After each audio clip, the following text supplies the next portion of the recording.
We're going live right now, dude.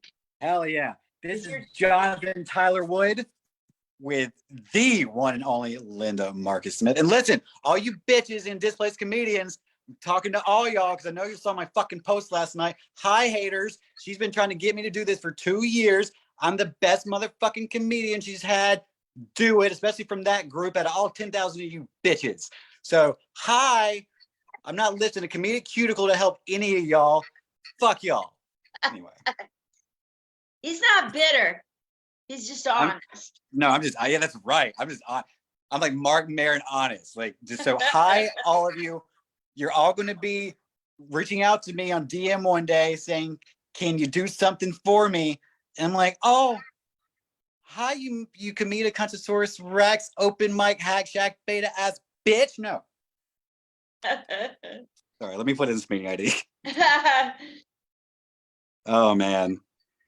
Because, I don't know, because, me for like, I usually don't tell people how long I've been doing comedy because it's a flex usually, especially when comedians ask you. But I had to put it in the intro. So yes, going on 3 years, bitches. But I was born to do this. Most veterans think it's 10. Yep. And that's the thing. To all you hacks out there, to all you haters, stand-up chose me. I did not choose it. You think you hate me? Imagine having to be me every day. Like looking at this face and waking up. You'll hate me because you hate me because I'm fucking funny. That means I fuck and I'm funny, bitch. Right. I just have to update this. Oh, man. I've got so much I could talk about, Linda. While you're doing that, I'll do the intro to the show. Yeah, go ahead. Hi, Facebook people. Sit back, relax, watch the show. It's for you. This was all designed for you because I've seen a lot of you go to comedy clubs and come out disappointed.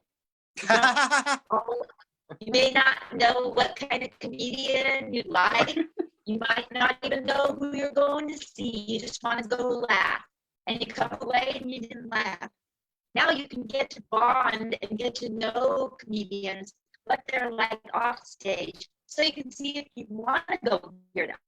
It's like an intermediary. I like like when you go into suppository purgatory. That's what it is. When you go into purgatory and you're in between earth and whatever it is, this is like that for you, for free, from your home with clothes on or off. Who cares?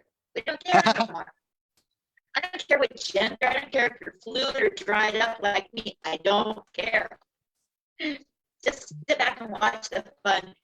So this show is sponsored by, I'm backed by the Veterans of Comedy. I was in the military, so I'm a veteran. Maybe not of comedy, but I'm a veteran, not yet, but I'm a veteran of the military. And I'm part of the Veterans of Comedy touring comedy group, started by Will C. and Eric Knowles. So anytime you wonder in your crazy little mind if somebody ever slung a gun or khaki or boots, and can they sling jokes today at 71 years of age? And you go to veteransofcomedy.com and go past all those boring men, or just swipe past them like I do on the dating apps and get down to my picture and hire me. Right, Eric? Right, Will C? Okay, hire the one you like the most. Whatever. Anyway, this is our show. Kick back and enjoy the fun. I got a great guest for you today. I've been trying to snag this guy like a hoe on Hollywood Boulevard. This guy is funny. He's off the chain, crazy funny. Get to know him and love him. I'm going to do his intro right now. His name is Jonathan Tyler Wood. And let me read you the intro he sent. He was born and raised in the Bible Belt of North Carolina, performing stand-up comedy going on 3 years. I don't know why my picture is showing me it's not real time. Moved to New York City in January 2022 to pursue his comedic dreams. In June of 2022, he auditioned for a residency among New York City's best up and coming comedians. He got passed, and my thing is messing up. He's featured on stages exclusively for pro shows at clubs such as Broadway Comedy Club, where he gained a 2-month residency. Welcome to the stage, the amazing Jonathan Tyler Wood. Yeah. Here he is. Oh, what the fuck is poppin'? Metaverse, Comediverse, Landline, where the fuck you are? Because I know you're like probably homeless. Let me leave this meeting because I'm echoing. He'll be right back. We're having a little bit of technical issue. We're just gonna work right through it, like all the millennials. Hold on. There we go. There you are. Here we Yay. are. Here we are. Now, I was going to put on my genius Richard Pryor shirt because I'm actually talking about me being the genius, not Richard Pryor. But if you heard what she said, that residency that I got past that, my first reel is pinned. You can see that shirt where I passed that night. You're welcome, bitches. Thank you. So thank you for having me. Linda Marcus Smith is a treasure in a sea of fucking just aluminum foil, fake ass gold chocolate. Godsend, because as you said, I've been doing stand up going on 3 years. And if you talk to most comedians, especially OGs, vets, I am Bambi. I'm not even fucking crawling yet. But I'll tell all of you this, haters and open mic hashtag beta ass bitches. The better you are at this, the more fucking haters you have. And I'm making it all the way to the top of Comedic Valhalla, and I'll see your littered bodies along the false peaks below. But if you ride with me and you die with me, you know who you are. And it's a very elite circle, and we're going to the top together. But for the rest of you bitches, you should have stayed in Florida, like, and told your racist bullshit your Buffalo Wild Wings. I don't know who lied to you and told you you're in New York City. But yeah, thank you for having me. Yes. Dad, she's been trying to get me on her show almost 2 years. Like as long as this place has been a thing, that's how long. Like when you're talented, this is what talent looks like, bitches. Like, and she's had the heaviest of comedic hitters on this show. I'm not going to name drop, but if you go back and look at her channel, the heaviest of fucking hitters that are doing it today. Okay. Yeah. And she wanted me to be on this for 2 years. Okay. And 2 years ago, I'd been on a stand-up stage maybe 5 times, mostly Zoom comedy. If your stand-up chose me, okay, I did not choose it. If you were born to do this, time is irrelevant. Okay, it's an abyss. It's a black hole. So thank you to the Queen for having me. I know we've been trying to do this for a long time. Yeah. I'm an open book. I'm definitely Jonathan, take me through your life. What were you like as a kid, 3, 4, 5, 6 years old at home and in school? I'll take me through your whole home and school life. I'm from the South, from North Carolina. So, you know, the Bible belt. So dad would beat me with the belt, unless if you could find it after hitting my mom with it. But if you couldn't find that, then he'd hit me with the Bible. So I was always getting like beat in the name of Jesus Christ. Like more like, actually it's essentially because my dad wanted to fucking hit my mother, but he couldn't, so he'd hit me instead. But he'd always say it was in the name of Jesus. So I got my ass whooped. I had to pick out. I was Jewish, so we got beat in the name of Mort Saul. Morton Salt. I just made that up. You're stupid. You said Morton Salt. Yeah, that's stupid. Thank you. That's brilliant. All right. Okay, you see, bitches, you see, haters, do you see what talent does to propel talent? That is going to be one of her heaviest hitting punchlines that she ever fucking does for the remainder of her career. Like that is going to that's going to be her opener for any type 3 or type 5 she has to do for a comedy club. She got hit with Morton Salt. You're stupid. That's how talent propels talent, haters. Okay. She knew it was hilarious. You couldn't even get out of her mouth. And then I don't laugh at anything. The only time I laugh like that is when a hack is bombing, like on a real book show, and then they're acknowledging it. And then I just go, ha ha ha. Or yeah. Anyway. So you were beaten within an inch of your life. Yes, in the yes. I had to name pick of out my own Jesus. switch in the name of Jesus. Obviously, I had a fucked up childhood. Now, what I love about me though is I look like, without my hat on, I look like I have good credit, right? I look like I had like I'd have a good upbringing, right? I look like I'm very well put together, you know, Yes. right? I I have don't to look like, plug my 1 second. I oh, you're have to good. plug my I don't look like I have any trauma in my life, people. I look just very well put No. together. I look very colonizing. You know who you look like without your hat on? You look like Stephen Briggs, the comedian. Stephen, I don't know Stephen Briggs. Wait a minute, Stephen Briggs. You look like him. He has a little bit of a different nose. Now he better be. He bet like I know he's got him. Sure, not as sexy as I am, but I'm gonna look at him. Stephen Briggs. No, God damn it, Stephen Briggs. Let me see. I've never heard of him, so he can't be that talented. I'm a lot prettier than he is.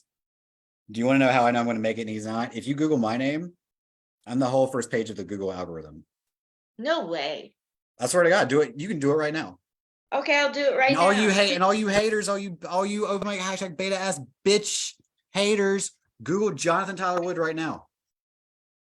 So keep talking about other stuff like Yeah. your child. So what were you like at home? What were you like in school? I was raised in a very conservative family in a small, southern Bible Belt town in North Carolina called Smithfield, North Carolina. It's like half an hour southeast of Raleigh, right off of I-95.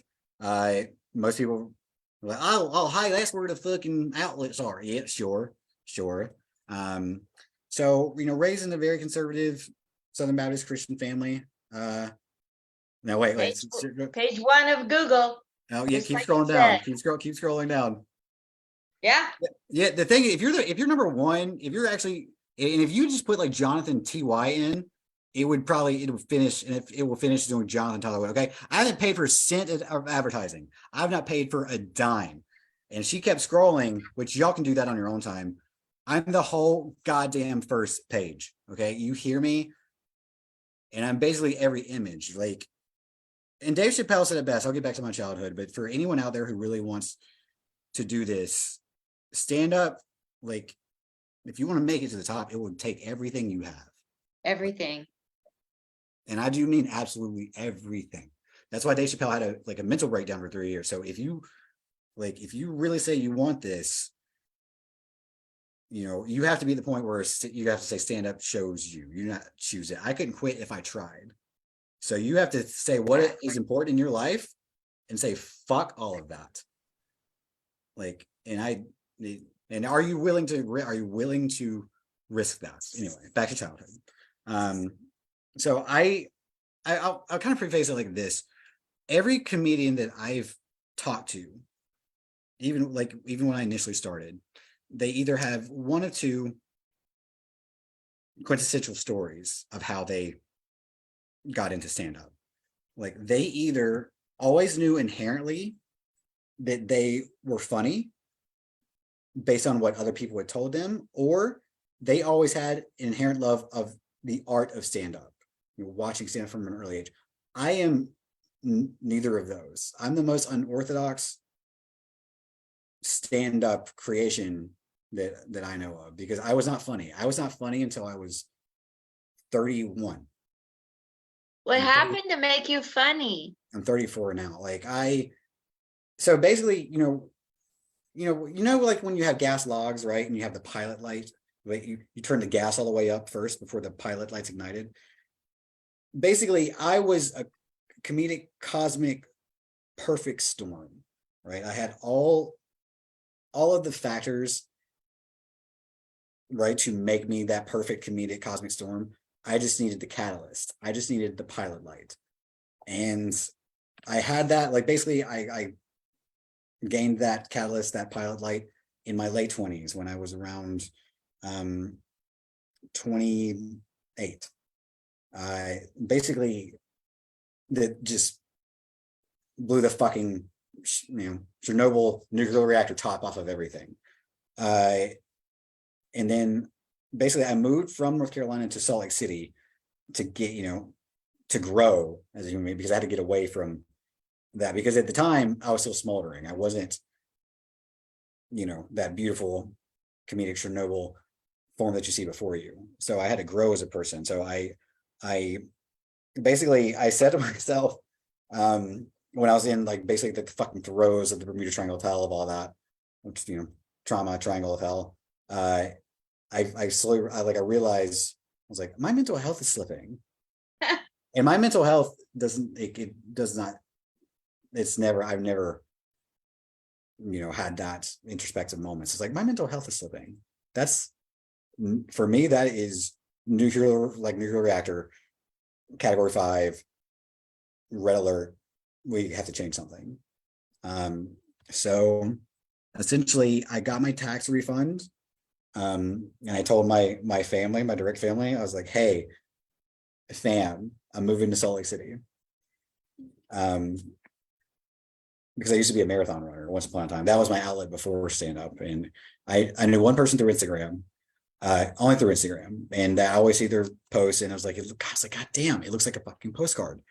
So I hit them up one day after I got my tax refund, and I had this idea. I was like, yo, I'm not gonna say his name actually, fuck it. Neil knows. Neil Galvez, he knows. He's like, I knew he was my asshole. I was like, yo, Neil. It's like, because he was reselling a house. I was like, how would you like to make some extra income? And no, this is not where I pitch you a pyramid scheme. and he said, bet, like, can you be here Monday? That's all I needed. Got the tax refund. I told my family, hey, I'm moving to Salt Lake City. Like a night, I gave them less than 24 hours notice, loaded up my 2001 Honda Accord, like my Honda Accord. Oh, love that car. And my 55-inch curved 4K Samsung TV, back when they were actually fucking curved, just like my mental health was like then. Somehow fit. That's actually funny. I should use that. Goddamn curved like my mental health. Fit that in the back of my Honda Accord somehow, that 4-door Accord, and packed up my entire life, and then moved to the unknown. And so I started working in an Amazon warehouse at the time. I worked in software, obviously, because I fucking look like I work in software. Bitches, judgmental bitches. Fuck y'all. But at the time, I had no interest in working in software. I especially now, as a comedian, you don't want to work for anyone but you. And for the realest of comedians, we don't fit in the societal box. And it's like, I don't want to go back to that now. Like, I'll job search or whatever, but I want to enjoy just the unknown, the abyss of the unknown. So I basically, to work on the Amazon warehouses, like, this is a brand new Amazon warehouse. I mean, they literally just finished putting like lacquer like on it. You just basically have to just have to play a game of fucking Tetris, like, essentially. And like, if you can do basically a mentally retarded Rain Man's like quality standard of Tetris, they hire you. Jeez. Hired. Yeah, I got hired. So, so I could do that and look for a software job. And Amazon, the warehouse are just like they say, it's fucking modern day slave labor. That's not racist. It's just, if you cannot meet rates fast enough, you cannot go to the bathroom. It is modern day slave labor. Fuck you, Amazon. Fuck you, Amazon Prime. And that 2-day shipping, this 1 day, it comes off the blood, sweat, tears, and salt of a cracker, like, out of my face. That's how you get that. So fuck you, Amazon.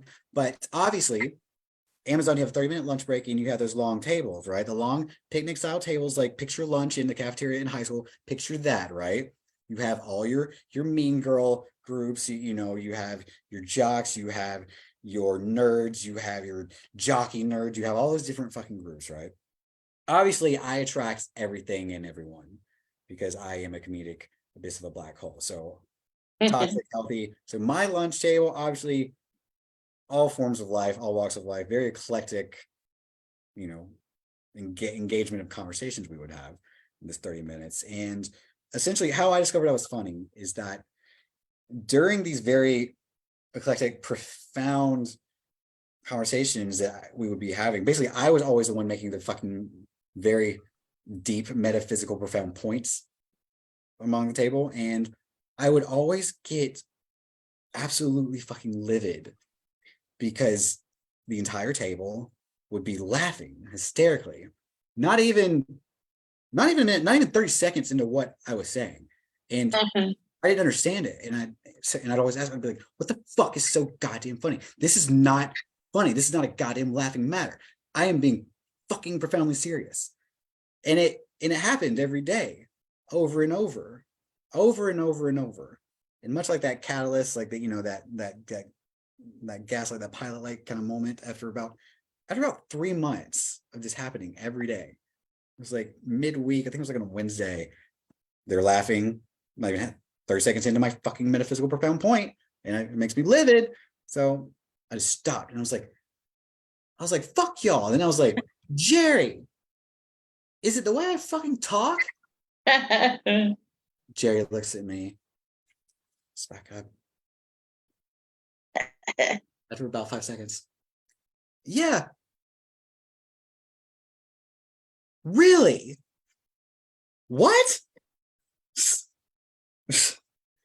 And after that confirmation, I was like, there must be something to this. So my point being, long story short, I have the most unorthodox stand-up comedic story that I know of. The only reason I got into doing stand-up comedy is because I was so fucking annoyed, pissed off, and livid at people laughing at my metaphysical profound points. So I was like, if people are gonna laugh with me, not at me, I might as well be on a fucking stage. Totally.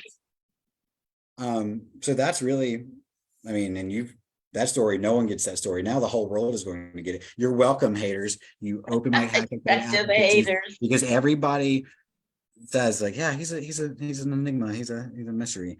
That's that story, and it's insane to me, honestly, because growing up, I went back through all my yearbooks, actually, right? My dad keeps everything. He's got all my he's got everything. Basically, I used to be the sweetest. Listen, ladies, there was a time, let's let you know, there was a time when we were as sweet as molasses, okay? Sweet as pure Canadian maple syrup. And what happened is you decided to be bitches and rip our hearts out and put it in a blender and hit turbo. And that point being, so my father, he got remarried, but he keeps all of his, obviously my parents are divorced, right? That's the only way you're going to be funny. Your parents have to be divorced. You have to have childhood trauma, you know, or all of the above to be hilarious. That's also part of the equation. You have to, parents either have to be divorced, experience childhood trauma, and or depression. If you don't meet all three of those boxes, you don't have a chance of making it to the top. Even if you only have 2 or 3, you're not going to make it to the top. But he kept all my yearbooks, right? And before I moved to New York City last year, I don't know what it is. You probably experienced this too, right? Where before you were a comedian and then after you were a comedian, right? And then especially after you got really serious about it and you gained your recognition, and kind of I'd say, well, it's not your fame, but what's the goddamn word? It's evil fame, your notoriety, right? Yeah. Your notoriety. And so, and I'm sure you experienced the same thing. My parents, especially like my father, like they treat you differently. They're like, well, that ain't how we raise you. Who are you? That's not you. Who are you now? That ain't how we raise you. No shit. My mother is a borderline personality disordered bitch. BP, that's why. So if you don't know what BPD is, borderline personality disorder, the reason it's called borderline, fam, is it literally means it's on the border for more severe diagnosis of either, you ready for this, socio or psychopathy. Okay, that's my mother. I talk about her all the time in my stand-up. One of the first things I open with, I'm like, that's why I'm doing comedy. My mental health's not up, and mother. So yeah, I have a mom who's a psychopath, borderline psychopath. But my father, he actually reminds me of me, actually. My father, like, I look back on my life and stand-up's been good for us. Talking about my childhood. My childhood, I was sweet. I was sweet. I wasn't wild. I didn't lose my virginity until my junior year of college, until I was 20. Okay. I mean, but I think, I mean, I was witty. I was always witty. I always had my intellect because I'm ADHD as fuck, neurodivergent. And also, I think now I just discovered comorbidity with bipolar. And I actually am going to rehab for the academically gifted in in the next month. I can't make this up. Also, yeah, like if you're going to make it to the top, like the communities, the only ones who make it are the ones who went to rehab. So at least mine's like gifted rehab. But so yeah, my father, I got out my books, my yearbooks, and he was kind of looking at some pictures with me, but then I actually read all the signatures, right? Starting from 7th grade all the way to senior year of high school, right? So 2001 to 2006, and I sat at his kitchen table and just read for 3 hours. And every woman had the same thing to say. Obviously, it was a thesis, a long paragraph. They're all women, and every single thesis of their love for me included the word sweet or sweetest. Wow. And I was like, when I read, after I got done reading it, like, and then just thinking in my head, I'm like, who the fuck did you meet? Like, who that? I was like, yeah, who the actual fuck did you? What? Like, you're always the sweetest. What? But my childhood, yeah, I mean, I was heavy into sports, very heavily. I call it football. It's not soccer, it's football. My travel team at U14, we won the state championship for North Carolina when I was U14. Wow. Yeah, no. So I was, I mean, I'm very, I have to be just very passionate and very good at anything I do because of ADHD. I broke my leg, actually, fractured my tibia my junior year, playing for our varsity team against our rivals, our high school rivals. When they were number 1 in the state, we were number 6. And then I got into running kind of as a therapeutic outlet. And then I got injured a few years ago because I have a titanium rod in my leg, actually. And yeah, and I still, I mean, I miss running because it's the only time my mind shuts off. But me too. Luckily now I have the interest for the MRI. But until I get that, honestly, I'm thankful it happened because that's how I discovered stand-up, honestly. So, and I was, as I was born to be a stand-up comedian. Like I was, not born to be a marathoner. Like I was born to do this. So that's been a nutshell.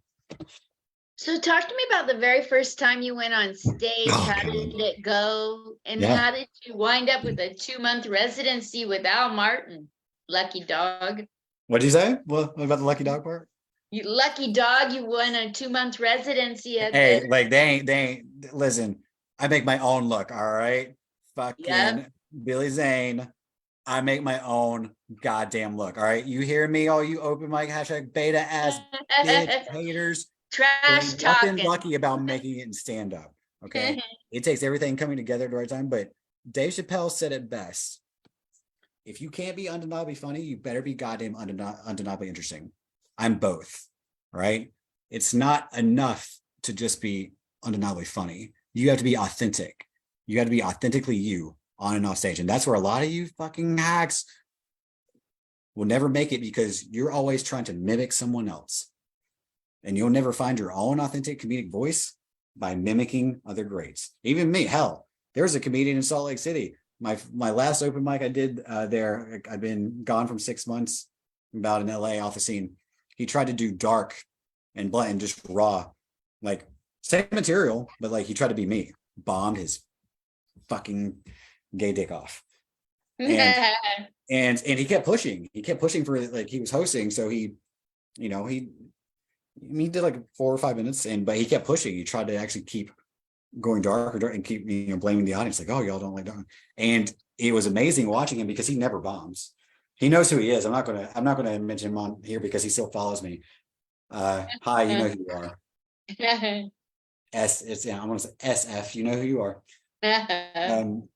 And it was just amazing watching someone try to mimic me, be me. Yeah. It was it's the almost form of flattery, like mimicking.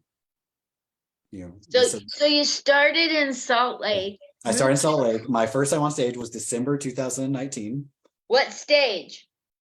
Why? So it was Wise. So Wise Guys has 2 different open mics. Okay, and I just saw that you were there. You did the open. And is that not the best open mic in the fucking country? It's the best. For all of you listening, I'll even give this to all you fucking open mic Hack Shack Betas bitch haters.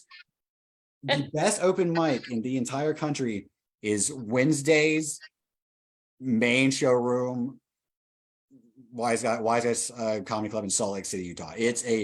They sell tickets, and the room fills every fucking week. And the civilians, chuckle fuckers, they pay $5 to watch your hacky bitch ass.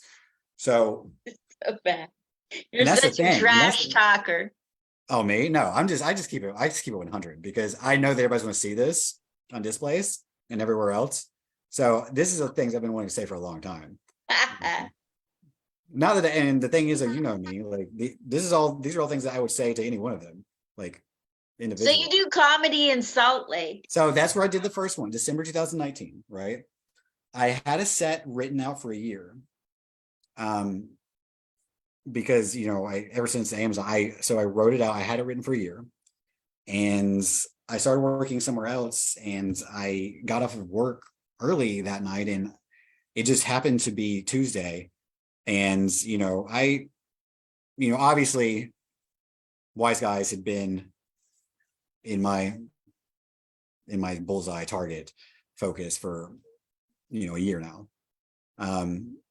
Bucket Mike, lottery, so random, drop your name in, lottery, that's the lineup.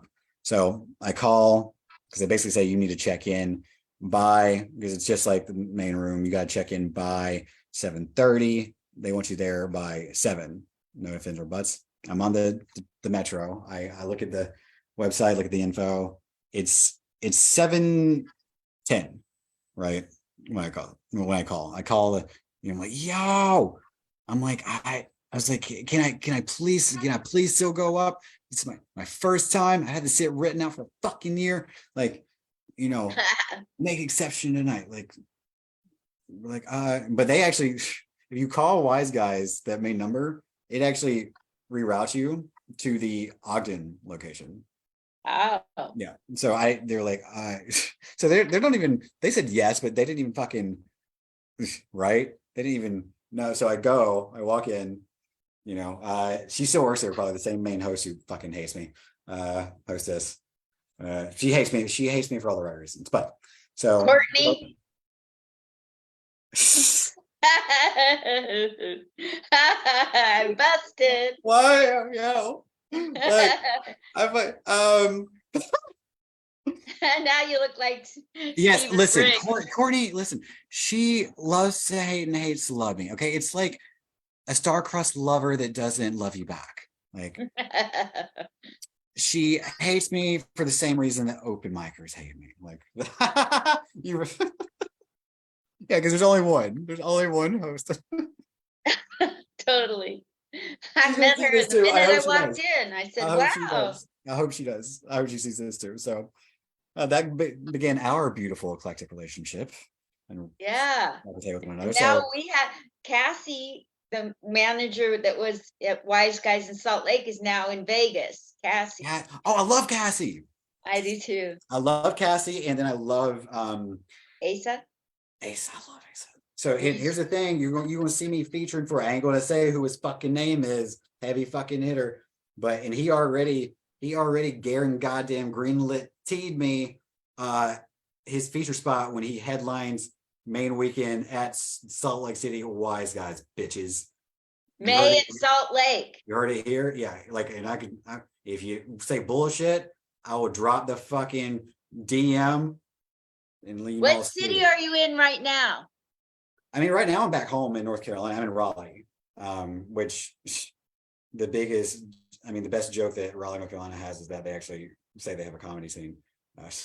Much like. So talk to me about going to New York and doing comedy. Well, I will say, so that's that first time on stage. It was a great set. I mean, it was a solid set. I mean, it honestly was like. But as soon as I went on stage, no one tells you that the goddamn stage lights are brighter than fucking gates of heaven. So can't see anything. The first thing I say when I get on stage is like, God damn, these lights are bright as fuck. Literally the first thing I say. That's funny. It's the first thing I said. But I mean, it was a solid 3 minutes. But like beyond that, like just as soon as I stepped on stage and the lights hit me, like I knew that like I was meant to be, like it was love it. First punchline. Like I was home. Like I was home. Like real comedians, and you'll probably attest to this, Linda, is like for real comedians, like for stand up, it chose us. We didn't choose it. The only place that we are truly happy, the only place we feel truly at home. You just said it. Say it again. Say it again for him. On stage. Yeah. That's it. Is where? On stage. Little louder for the fucking haters in the back. On stage. On stage. Okay. Like that's the difference between me and Linda and the elites and then the rest of y'all. All right. We only are truly happy and we were only truly at home on stage. All right. And if you can't say the same, nothing against you, but this ain't for you. But we need you. I'd love to go try it. But so you said, then moving to New York. Yeah. I mean, so December 2019, obviously the world went to shit. Not even 6 months after that. So, I did the Tuesday bucket mic, and then I actually signed up. I emailed, for the lottery spot on the main Wednesday stage. And to this day, that is still one of the heaviest hitting sets that I've done. Jeez. Even when I go back and listen to the audio, and I'm not bullshitting, I'll isolate the audio. I'll listen to it with my fucking Pro Beats headphone, I'll AirPod, I'll do sound isolation. It is still like one of the heaviest hitting comedic sets that I've done that Wednesday. And yeah, I can post it for you bitches.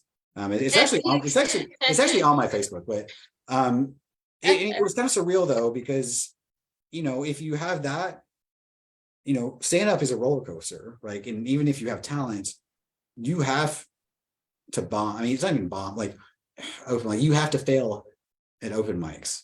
You have to fail. You have to fail to get better. Like if you're not bombing, what the fuck are you doing here? Exactly. I just don't like to call it bombing. The only time I say you can truly bomb is on a booked show. But I'll reiterate that with another word, fail. Like you have to fail. If you cannot, and for all you open mic hashtag bait ass bitches who use the term bombing to try to as some comedic condescending insult to greater talent like myself and like Linda, you're not insulting us. You're just making yourself look stupid. Because we know that if we're not bombing, which I'm not calling it bombing because you don't bomb a book show, if we're not failing, what the fuck are we doing here? How the fuck do you think we actually get better? So stop that bullshit. So stop that. Do you want me to fast forward to New York? Let's get. I have to get off here in 7 minutes. 7 minutes. Okay. So fast forward, DeLorean going to 88 miles per hour. Okay. After spending, December 2019, spending almost pretty much 2 years in the Salt Lake City comedy scene, never getting fucking booked. Okay, never getting booked once. I'm talking to you, Keith. I'm talking to you, Keith, the owner of Wise Guys, because you are also responsible. Okay, fuck you. Because I know when the heavy hitter comes and they ask me to feature, it's not going to matter. And then fuck Spencer Riley. Fuck what's his y'all know who you are, okay? Y'all know the gatekeepers. Fuck all of you gatekeepers. So after not getting booked and after not even getting like, and not even getting a 7 or whatever 6 to 8 10-minute bullshit spot on their locals you should know Sunday showcase ran by TJ. Yeah, TJ, fuck you. Oh, Not getting booked once. All right. I knew, like, and always getting treated differently and always being the great lone wolf and comedic great white shark that I am. I knew that I was like destined for greater things. And I said, fuck it. Fuck this fucking farm pond. Like with all these little minnows, let's go take my talent to real markets. So after I lost my contract with Google, got evicted for my apartment for no reason. Yeah, that can happen too. It's called a no cause eviction clause. Basically, everything went to, hell in a handfire Easter basket. I said, fuck it. I'm going to go to LA first because I knew a comedian that I could stay with, and stayed with 2, was there for almost 6 months, hated it. And here's another like word from the wise to all you open mic hashtag beta bitches. All of you that go to LA, okay, and then post it that, hey, look, like I'm really doing it and I'm risking everything. Fuck y'all. Y'all are lying to yourselves. Y'all know you couldn't make it in New York City, and that's why you stopped there. Because you want to say that you risked everything, and you know damn well you're playing it safe, and you got the safety on, and you're never going to pull the trigger. So after confirming basically that my talent was great, it was just meant for New York. Forget about it. Yeah. You lost. Essentially, after getting the validation I needed from other comedians who are where I want to be in LA, and just really validating for what I knew for myself, because I always knew that I was meant for greater things. Took my happy, bearded, blue-eyed, ruggedly handsome ass to New York City. January 2020. I was in the scene for around 6 months before I decided to pull the trigger for the industry showcase. Although, I was ready for it a few months before then. Like everybody already knew who I was my first month in the city. Like I went back to Broadway Comedy Club like a month after, because particular days were just shit. And this one guy said, "Oh," he said, "Oh, you're back." I said, "What the fuck is that supposed to mean?" So I knew that I was on the right path. Did the showcase June 11th, the industry showcase. There are 20 comics on that showcase. I'm going to say less than a handful, the 5 sincerely, genuinely true, purely rawly talented stand-up comedians. They give out 2 residencies into developmentship. They call mine a developmentship because my pro shows were 11 p.m. It's still a residency. They give out 3. I was one of 3.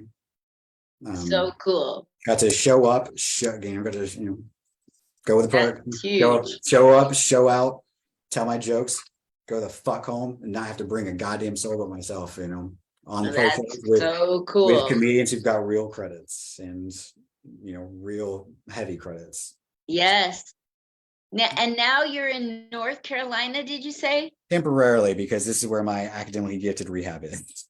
And you're going to be going back to Salt Lake in May, and you're going to be on a show. Well, I don't know when that show will be.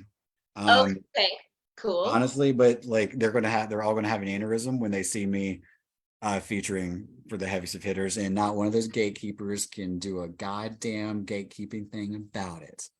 Not even Keith, the owner, bruh. You are a trash talker. You're like, it's trash fire. It's just bringing the trash fire. It's been great to have you on. Thank you so much, Linda Marcus Smith. You have far more to say, and this is a short interview. Oh no, this is great. I'm good. You good? Well, you come back on and promote anything you want. You just hit me up and go, hey, I want 5 or 10 to plug something. Like, everyone appreciate the queen, the comedy queen that Linda Marcus Smith is, and everything that she does for, the stand-up community and our stand-up careers. All right. Thank you so much for having me. Thank you, Jonathan Tyler Wood. I love Jonathan you. Tyler Wood Comedy out. Yeah. Oh, yeah. Where do they follow you? So IG, Jonathan Tyler Wood Comedy, JT Tells Jokes. If you Google Jonathan Tyler Wood, you'll see it all right there. It's on the first page of Google. The whole page. Thank you. Love you. Love you. Bye. Later.